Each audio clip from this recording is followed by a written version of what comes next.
Hello and welcome to Down to Earth Convos Down Under, episode 8. In this episode, Damian Doc Murdoch joins us to talk about anxiety, what it is, where it comes from, strategies to keep it at bay, and how to deal with it when it hits. Hey Brad, how are you going over there in Perth, Western Australia? I'm doing fantastic. How are you, Ali, over on the Sunshine Coast in Queensland? Well, I'm very excited today to welcome our second guest on our show, Damian Murdoch, who we nicknamed Doc. A dear friend of mine, a coaching colleague, a mindset coach, anxiety management specialist, the founder of World Class Friends. And I cannot believe that you fit into your busy schedule. You're also the directing coach of Noosa Tigers AFL Football Club. Yep. You conduct workshops for comedians and help them manage anxiety, which is a huge topic of today. And that's why we've invited you today to share some of your wisdom and the strategies on taking control of anxiety. Welcome, Doc. Great to be here. Thanks, Ali. Brad, would you like to tell everyone? Yeah, absolutely. So today, Damian will share his story around how he met the confronting challenges related to anxiety and how he's now dedicated years of study, investing time, money, energy, and more into learning real practical strategies on how to take charge of one of the most common and prevalent mental conditions here in Australia and around the world. So Doc will discuss anxiety, his process in helping people from giving people an awareness of what's happening in the body and the mind to create anxiety, but also around the formulation of a checklist of what to do both in the moment when it happens and ahead of time to prevent it from happening in the first place. So Doc, to open our convo, can you please give us a bit of a rundown and brief explanation on what anxiety is? Because if you don't really experience it, you probably don't really know, other than maybe what you feel in your stomach before you give a speech in front of people. But maybe that's not the best comparison. It's a good one because, as people say, public speaking's the greatest fear that we have. So it's an example I use a lot because it was actually my biggest fear. That was when I go back to the root cause of my anxiety. It was my second panic attack I ever had was while I was speaking at a sales meeting, and this panic attack came on. So public speaking is sort of where my anxiety started. We can all relate to that. Don't they say that people would rather die than get up in front of an audience and speak? Wow. Yeah, I love that Jerry Seinfeld quote where he says people would rather be in the box at a funeral rather than giving the eulogy. Yeah. Oh, yeah. I've seen it. Yeah, that is a really good one. And actually touching on comedy, I can't wait to get into knowing, where you help people with taking control of anxiety using humour. Yeah, we're going to take the seriousness out of this. I'm looking forward to talking about that. Yeah, just lightening up the self-talk, basically. So, we'll talk more about that. But as far as getting back to what anxiety is, so before we get into anxiety, I'll differentiate between fear and anxiety. And I'll quote Joseph Ledoux, who's one of the world's leading experts in anxiety. He's a neuroscientist from Boston, and he wrote a book called Anxious. So he talks about fear as being a response to a present threat. So if you think about, a snake or a wild animal that's ready to attack you, you're in the street with a gang of machete wielding youths or whatever it might be, that's what fear is. So our threat detection and threat response system is geared for that situation. That's the fight or flight. Anxiety, on the other hand, is a response it's a more complex and highly manipulable response to something one anticipates might be a threat in the future. So it's a worry about something that hasn't happened and might never happen. So does that make sense? Sure does. That false evidence appearing real. Yeah, so it's basically taking your mind out into the future and imagining bad things happening. So it's in your imagination. It's actually not, the fear isn't real. Yep. And the other important part to get out of that is that it's highly manipulable. So by that, I mean it's manipulable with what you're focused on. It's manipulable with what you're saying to yourself, what your self-talk is at. And so if I could tell a story, and I do this in the workshops that I do. I take people through, I get people to close their eyes and take them through a scenario where they've felt anxious in the past, or, you know, even a horror movie. Think about a horror movie or something like that. And you can take them into that feeling. You can feel it building up inside you. And then I'll switch it and have them think about the time when they were with all their favourite people, dancing or whatever it might be. And you can see the smiles come back to their face. And that's what they mean by manipulable. It's really highly manipulable. And we're seeing that at the moment in the media. We're being manipulated by headlines and all sorts of things, which is having people's threat detection system on high alert all the time at the moment. Yeah, because we're not. Yeah, it's not ideal, and we're not designed to run from the saber-toothed tiger 24/7, are we, Doc? Like, we're living in this world where we're just running from that tiger 24/7. Yeah, so what anxiety is basically following that tiger around. So, you know what I mean? Yeah. It's like following it around and just living in that fear all the time. So what our nervous system is designed to switch on while the threat's there, but then switch off. So you've got your sympathetic nervous system, which switches on, that's fight or flight. Yes. When the threat's there. And then when the threat's gone, it's meant to switch off again. You go back to parasympathetic, which is rest and digest. At the moment, we're running on high. We've got that sympathetic nervous system switched on at all times. We've got that cortisol, adrenaline through our body. And that's, you know, when cortisol is left in the body, it causes all sorts of health problems as well. So, yeah, and just a reminder that our listeners today are parents raising youth. Yep. And in today's world, as we've touched on, these lessons of like taking control of anxiety, they're not really talking about strategies on how to take control of anxiety to help our youth, because the world is changing and it's getting a little bit scary for some. And if we don't manage our thoughts and that internal dialogue, this is going to be causing huge problems, and it already is. Like, anyone going to bring up some statistics right now? I know that statistics, but I think, well, not from me anyway, but I think it's very clear that over the last few decades, just every year, there's been more and more prescriptions for medication to treat anxiety and related illnesses. And that's kind of tragic in a way, because those medications cause a lot of side effects and a lot of issues themselves, when there are natural ways to treat and to cope with anxiety and similar issues that are going on. Is that right, Doc?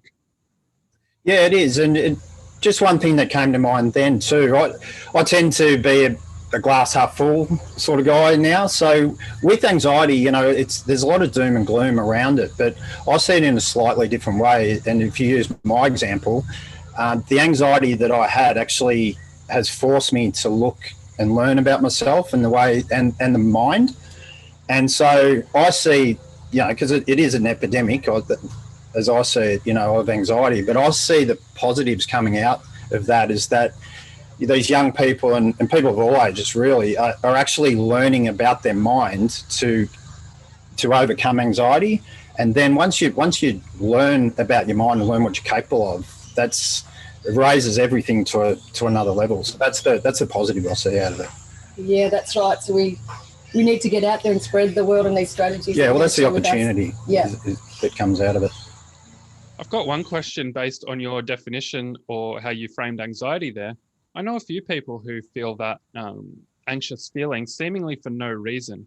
Would you say that's because they're a bit out of touch with what might be going on in their subconscious? Or do you think that there is an element of it just happens and we don't really understand why? Yeah, I think it's a subconscious thing. So if you think about it, like every animal on the planet has a threat detection system, right? And we're no different. So there's 2 million bits of information bombarding our nervous system at any given time, and you haven't got time. Your mind can't consciously process that. So it's sorting through those 2 million bits looking for threats. That's the brain's number one job, right? And then it has got time for you to think about it and decide. It's got to release chemicals into your body to put you into an emotional state to deal with that. Right, so that's all an emotional state is. It's a bunch of chemicals. And with anxiety, for example, there's 1,300 plus chemicals get shot into your system faster than a bullet out of a gun when your subconscious mind detects what it regards as a threat. Right, so with your friends you're talking about there, that programming has gone haywire at some stage, and so they're on high alert. The threat detection system is on high alert. and something has triggered it in that moment. Does that make sense? It does, yes. Yeah, so that could be anything. So that's, public speaking, to use that example. I know that in the old days, if someone mentioned public speaking or there was the slightest hint that I might have to get up and say something, my whole body was totally overcome and my heart started beating out of my chest and I was out of there. And I literally got out of there a few times. I just got up and left without even thinking about it. That was just my response, that fight or flight. Yeah, flew. Yeah, I did. Was that in a corporation environment or a workplace environment? The panic attack that I talked about before, which is the second panic attack I ever had, that was actually in a sales meeting. I was living in London at the time. And I was in a sales meeting and all I had to do was read. It was coming around the circle.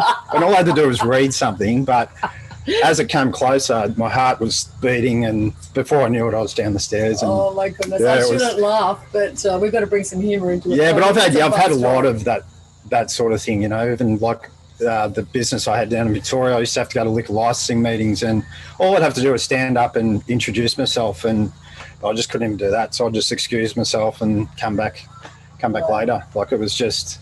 But to me, like that the mention or just the thought that I was going to have to get up and speak, I've got no say, and my body just went straight into that panic response. Like it's getting ready to fly. So that's what's happening with people. Yeah. So public speaking is one example of that, but everyone listening will have their own examples. Yeah. Yeah, I think a lot of people can relate. And so how did that experience lead you to dedicate years of study and investing time and money to learn more about the real practical implications on, how to take charge of it and how to overcome it, if that's the right word to use in that sense?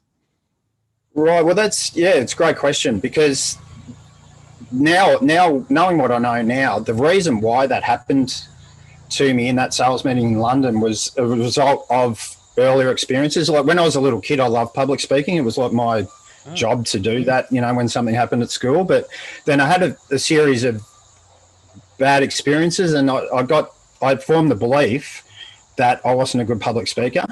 So that's why that response happened to me in London at that sales meeting. Like I'd trained my body to see public speaking as a threat, and so that's the way it responded.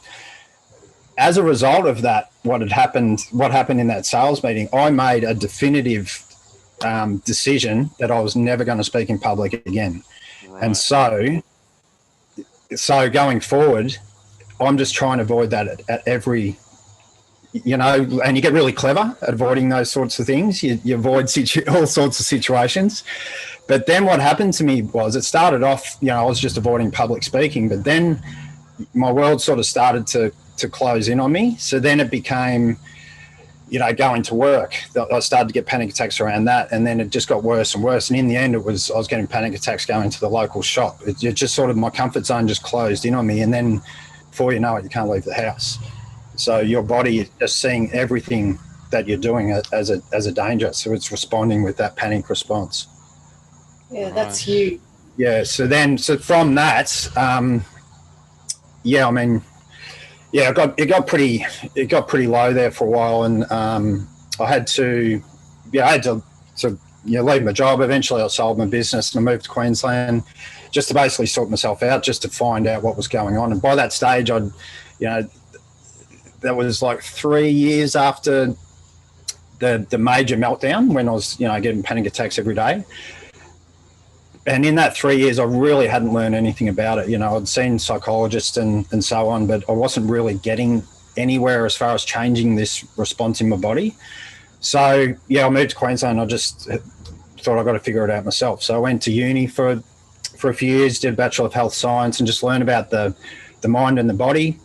In that process, I dropped out of subjects, because as soon as I found out there was a verbal presentation, it was just like, nah, I'm out of there. Yeah, and funnily enough, that the lecturer that was teaching that subject, I ended up doing a Saturday session on something else with her, and I got chatting to her and told her what had happened, and so she said, "Oh, come and see me." And she had a private NLP practice, so I went to see her, and I was just amazed by that. Compared to what I'd done before, the neuro-linguistic programming. Yeah, NLP. yeah, it was just amazing for me. And then so I went down more so the mindset path. Up till then I was doing naturopathy and nutrition, and then I just got more interested in mindset from there. And so then I got trained in NLP and hypnosis and all sorts of things. So I just got really curious, and I just didn't stop, just kept going until I was on top of it, and I haven't stopped. I'm just fascinated by it. And now you're teaching others. Yeah, and now I'm just sharing that information exactly with other people. Yeah. And I might just add that we just announced our new podcast, Down to Earth Conversations Down Under. And Doc, you put your hand up and said, "Ali, I'd love to share." So look how far you've come, Doc. It's incredible. Yeah, we've done Toastmasters together. Yeah, we go way back, don't we? Running, we first met in the national park. Actually running the stairs, those 200 stairs in Hastings Street. Yeah. So that was but that was something. Yeah, when I saw, like I'm a massive fan of everything you do, and when I saw you doing podcasts, I put my hand up. But I actually didn't think about that. And when I think back to that now, it's like, wow, that's a long way from where you were. I was for sure. Yeah. Oh, that's exactly. Well, we're so glad you're here with us now, and I know that you're going to be sharing with us some strategies that our youth and parents, it's everyone really, isn't it? So I'd love to know, is anxiety, anxiousness, that's something that, I mean, my understanding is that's something that we all have and cope with, but we didn't have a label on it when I was growing up. I just feel that it's been labelled, and then therefore I can just share a story that I'm in my nursery here, and this young 17-year-old Tom, he just graduated from high school, got into university, was so anxious, he stepped out of it and realised he wanted to pursue his path in plants and nursery and all that sort of thing. And when in the interview, I put him on straight away, he really won me over. And he said, "Oh, by the way, I suffer from anxiety." And my response was, "Who doesn't?" I just thought that was a fact of life, you know what I mean? And I learnt later that he was on anti-anxiety tablets. And that sort of scared me a little bit, a young 17-year-old in the prime of their life. And I've had this multiple times with youth in our nursery, and that's why we thought it was so important to get you on, so we can teach parents that there's, and their youth and their kids, their teens, that there is another way. So, let's get into it. So, from what you just said there, anxiety, everyone does get it. It's every, as I think I said earlier, like every animal on the planet's got a threat detection system. You need a certain amount of anxiety. Say if you're going into a sporting match or, even a thing like this, it's natural to have a few nerves. It means that you care and you're a bit excited about it and so on. It just comes to a level where it's not helpful, and it's the brain's job, as we've talked about, to show you the possible threats. That's the brain's number one job. So that's the threat detection. That's what it's doing. So that's natural to get a bit of anxiety about all sorts of things. But it's when you're thinking about the same thing for the 18th time, it starts to be not useful. So that's what you've got to keep asking yourself when you're obsessing about things, like, is this actually helping right now? And then you've got to learn, and it's a skill, to actually take charge of your focus, take charge of your self-talk, so that you're not doing that. You're not obsessing all the time. And the other part to it is, with the person you're talking about, when anxiety becomes debilitating, you've got, what I'm talking about before, you've got that response, that panic response or that anxious response. You might wake up first thing in the morning and you're anxious, your first thought, and then you just go into this internal dialogue about what's coming during the day. When it gets to that stage, it's really something you need to take charge of. Yeah, and how do we take charge of anxiety, from the first step? Well, from my point of view, it's I try to simplify as much as I can. So I break it down to an awareness of what's going on. Yep. Because I think you need that. You've got to understand what's happening in the mind and body to give you those anxiety symptoms before you're ready to actually do anything about it. So what sort of happens a lot is that people get on, they'll Google their anxiety or get on YouTube or that sort of thing, and they'll come across someone that claims to have the answer for it, right? And so then they watch that video and then they try that thing and then that doesn't work, right? And so they give that up. That's not the answer. And then they keep doing that and eventually nothing works. So they sort of give up because they haven't got the real understanding of what's happening in their mind and body. So I find once people really get that, once they understand what's causing it, then they're like, yeah, right, now I'm ready to do something about it. Yep. Okay. And then the way I go about it, which I feels a little bit different to what a lot of people are doing, is that I'm very systematic in how I do it. So there's not, like say breathing is one that frustrates a lot of people because that's one that you come across online. Yes. And it's a massive part in taking charge of anxiety because it's about, we talked about the sympathetic nervous system, parasympathetic nervous system. You've got to switch it back to rest and digest from fight or flight. Breathing is a really important part of getting that message to your body that everything's all right and it can switch back. But on its own, it's very difficult. Yeah, on its own. Like if you've got your self-talk or your focus on everything that's going to go wrong, it's just going to switch straight back. You know what I mean? So breathing is not the answer, like the only answer. There's other parts like your self-talk, like your focus, like your beliefs, all that sort of thing.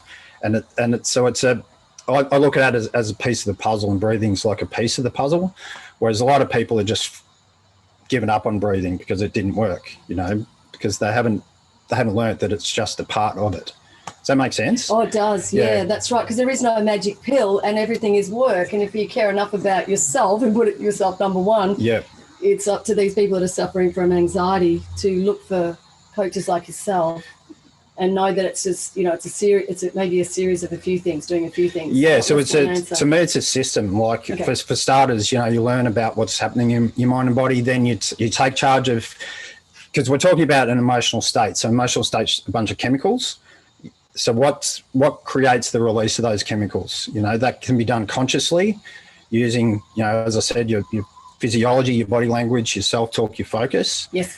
But then you've got to get to what we're talking about before, those beliefs, those internal beliefs that are getting triggered. And that's from a subconscious level. That's on the subconscious level. So we need to break through those limiting beliefs, don't we? Which when you get right down to it, that's what it's all about. It's about what are those beliefs that are getting triggered. And that's where that NLP kicks in. That's right. Yeah, exactly. Yep. Neuro-linguistic programming. It's like plasticine our brain. We need to change our belief system. Yeah, there's a neural pathway that's getting fired off as soon as, you get triggered. You've got to identify what that belief is. Yes. Undo that neural pathway and try to create a new way of reacting to that situation. A new empowering one that will help you move forward. Yeah. That's right. And get that at the subconscious level. Yes, which is that's the unknown. It's not in our consciousness. Yeah. So when someone mentioned public speaking, you don't have a panic response. It creates a different response. Like it's a whole different way to react to things. Yeah, that's excellent. So firstly, it's awareness and understanding. Yep.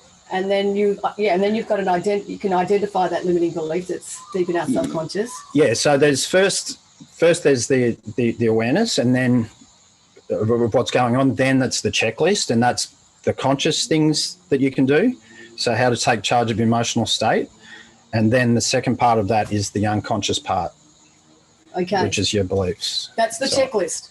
Yeah, that's basically how we go about it. Yeah. Yeah, for your system that you teach. Well, that's very clear because we love systems, don't we? Like it helps us have a framework. I'm like that too. I'm really systematic in the way that I approach things. Like, it surprises a lot of people. But and that's what sort of frustrated me, I suppose, about the way that things were when I was trying to get to the bottom of this. You go for a session here and there, and you have a chat, and you might get a tool or whatever, but then there's no follow-up, there's nothing else happens. So it's sort of, you don't get any momentum toward change.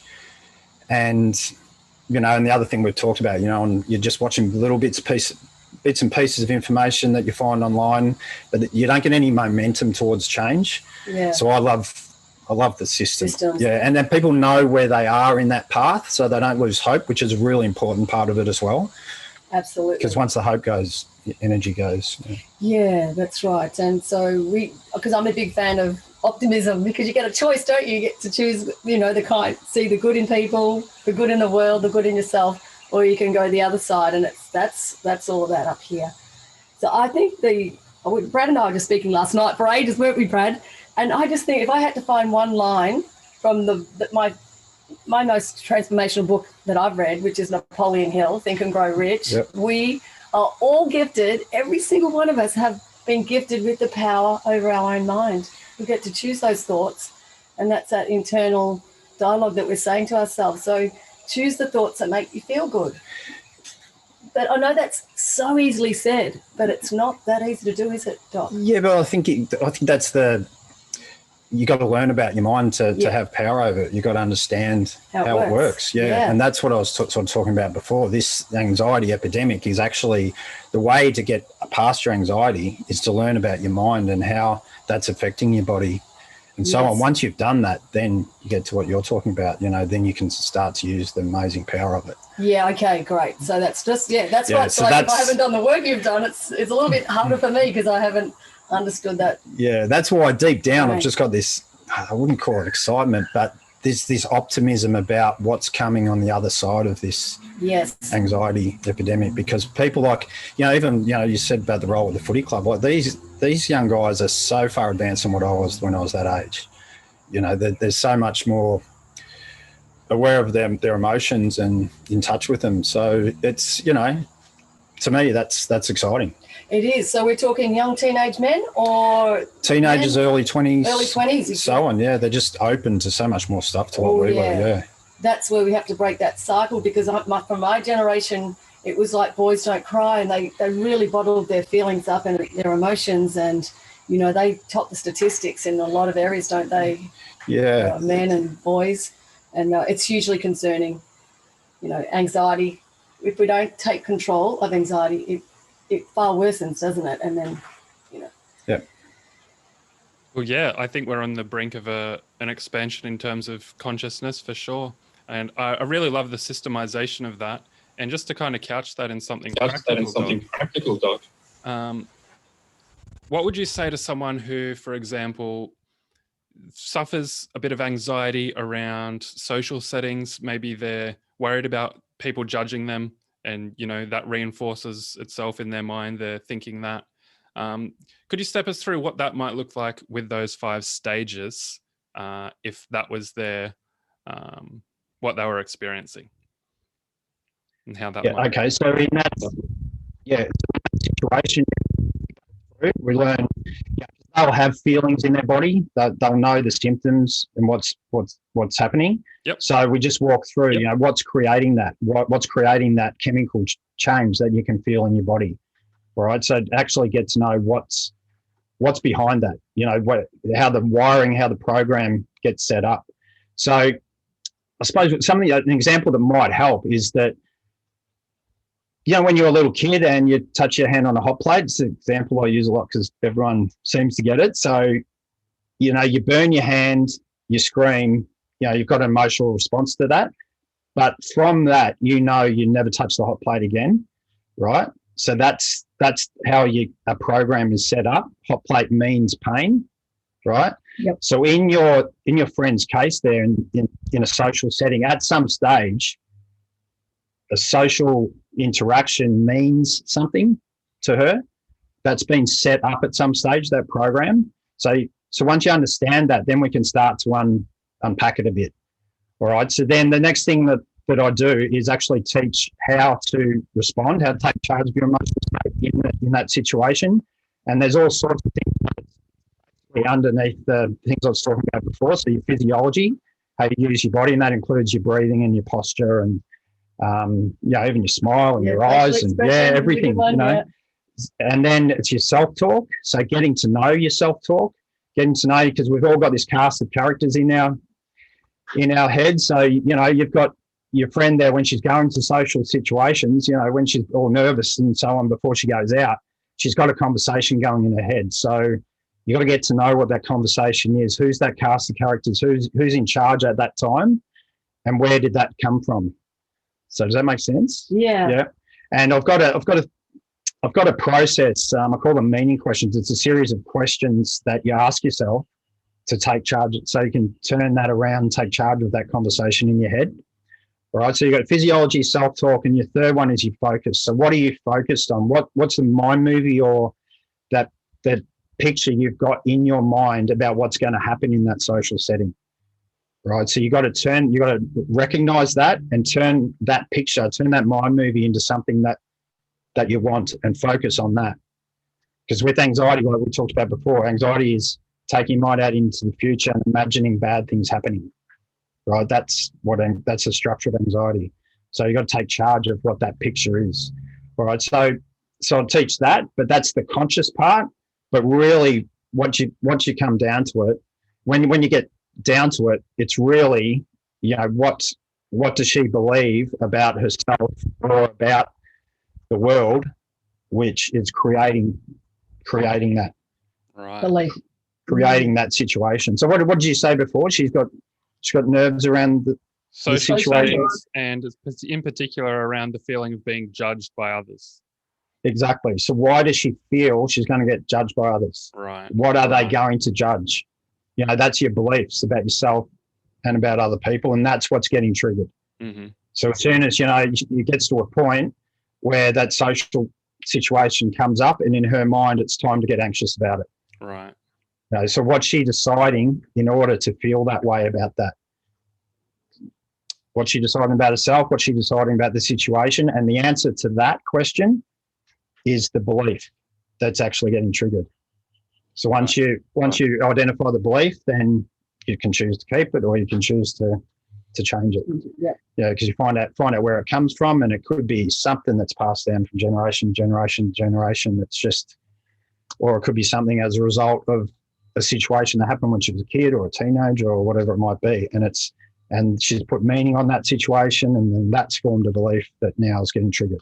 Meaning, yeah, that's right. Because we can change, we attach meaning to things, don't we? So totally, yeah. We just want to change the meaning as well. You got to be really careful what meaning you're putting on things. And I suppose when you're a parent of teens, I think that's a really key thing to keep in mind. Like that's because what happened to me, what sort of changed my life was just a normal teenage thing when I was 14 years old, but it's the meaning I put on it that did the damage, because then what meaning you put on it then becomes a belief that is wired in, and then these different public speaking things, the different speeches that I told you about that didn't go so well. It's the meaning I put on that, the way that my self-talk around that then created the belief that I'm not a public speaker. And then all of a sudden you're in London at a sales meeting. Check yourself out, didn't you? Flight.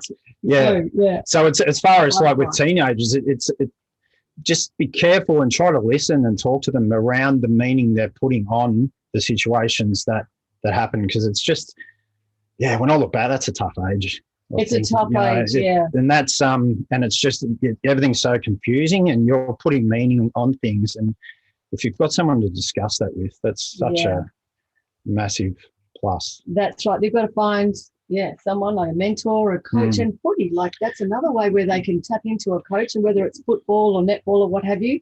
But I know just from the chats that I speak to teenagers and youth like under 25 on a regular basis every day, and they're very afraid to step outside their comfort zone, even just to get their first job, which really helps alleviate financial burden and pressure of their parents, because our channel we're really about raising financial intelligence, but also emotional intelligence as well, which it starts with the mind, doesn't it?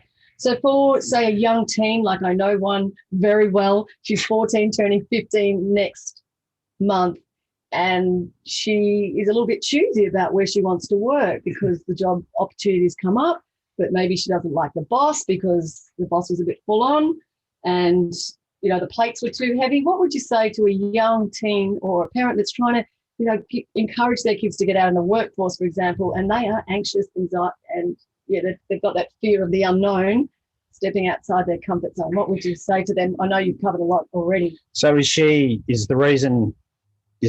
the reason why she's not taking these jobs? I'm not actually sure. So it's, I guess, identifying, asking the quality questions, asking her what really is underlying why she's not just taking a step to get any job, but it's a stepping stone. I suppose if it's your comfort zone, if it's anxiety around that, well, what's your comfort zone Okay. formed. What are the boundaries of the comfort zone? That's your beliefs about what you're capable of and what the world, whether the world's going to judge you or, that's your beliefs again. Yeah, yeah. So with comfort zone, because your comfort zone, most people stay in their comfort zone and then their goals and dreams are outside of that. Yeah. When you start heading towards those goals or dreams, it starts to get difficult. That's where anxiety comes in, because you're hitting your beliefs, right? Yeah. So you've actually got to understand that and understand what those beliefs are, but then eventually you got to start nudging the boundaries of that comfort zone back by doing something outside your comfort zone, recognizing you can do that, and then your comfort zone just got bigger. Yeah. Right? Yeah, outstretching it. Yeah, and so you're just nudging it back, and that's how you grow. Yeah. That's growth, and eventually you do it enough times and it becomes everything's in your comfort zone. Yeah. You've mapped out some new pathways and you realize, oh, what else can I do now? Yeah. And that's really great. So the comedy that we were talking about earlier, that the reason I'm sort of into that now is because public speaking, I was sort of nudging my way comfort zone. I was doing a bit of Toastmasters and did a couple of public speaking courses, but then it got to the stage where, my comfort zone's getting a little bit bigger.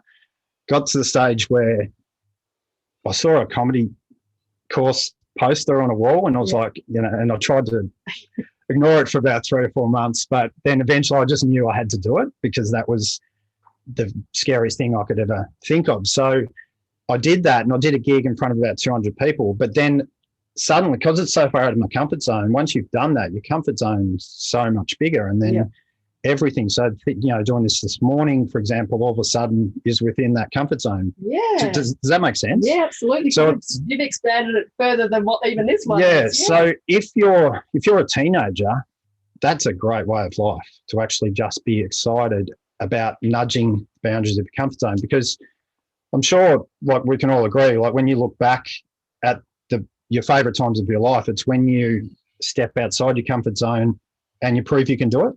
Whether that's skydiving or whatever it is for people listening, whatever it might be, it's those are the times you really remember, when you get outside your comfort zone, you prove you can do it, and that's just a great way of life. And if you take that on as a teenager, that's gold. Yeah, and do it every day in all areas of your life. Wow, this will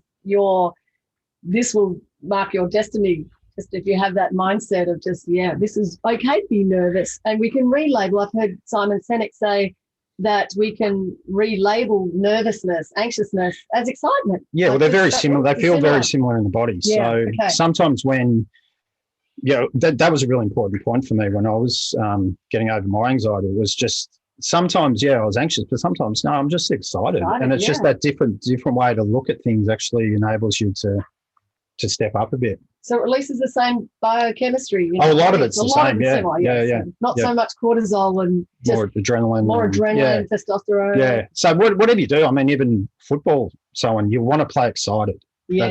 That's the state. You don't want to play scared or fearful, but you want to play excited, and it's just a great way to approach anything, I think. Yeah, absolutely. If we take on this, Brad, we got to say something? Yeah, well, I just think that's a fantastic message for sure. Just in terms of key takeaways for today, I'm thinking it's just come to my attention that this is the second conversation we've had that it comes back to mindset at the end of the day. And you can really see the gap between, if you've got your mindset that's needs to be straightened out, how much that can hold you back and how much it can propel you forward and if you do get that straightened out. So I think being very conscious of that and realizing if there's a mental block, if there's a blind spot, if there's a hurdle there, just how important it is to get that resolved so that you can move forward, because there's a lot of opportunity once you push past things that are holding you back. Ali, what would your key takeaway be for today? Well, thank you, Doc. Like, it's been amazing. I've just learned so much, and that's what we do, and we're here for others. I'm really hoping that our listeners can grasp your strategies that you've summarized in 3 steps, which is really great. So it was really great to hear that it's just not one thing, that, just like the breathing, but also I really loved your analogy about the comfort zone and stepping outside that, and the chemistry that is similar that we release when we're anxious, like suffering from anxiety, could actually be excitement. And I think that is a really great message for our kids to know that stepping outside our comfort zone is where the growth happens. And that's what we're all about, isn't it? We have to grow and develop. And it's a very important topic. So, yeah. Yeah, I just had a quote come to mind. So when you step outside your comfort zone, you tend to be really proud of yourself. And there's a quote from Stuart Brand that I really love. And being proud is the most reliable source of happiness I know. So that sort of covers off, a lot of the depression we see as well. Like when you're actually living this life outside, pushing the boundaries of your comfort zone, you're proud of yourself. And so happiness is a byproduct of that. Happiness is a byproduct of being proud. Thank you. That is beautiful. And because I've been studying the whole parent and kids, I've learned through Josh Shipp, who is I actually travelled over to California, Northern California, to meet Josh Shipp in person from the Youth Speakers Association University. And he says that the two most powerful words that we can tell our kids, for all you parents that are listening, is I love you and I'm proud of you. Yeah. And those words, I have goosebumps from head to toe, because I'm just hoping our parents are sharing those most beautiful words, I love you and I'm proud of you, with our kids, because they can only be the best version of themselves with what they have, what strategies they've been taught and given. So, wow, what a beautiful conversation. I've loved it, Doc. Yeah, thank you so much. You're awesome. Jenny. Yeah.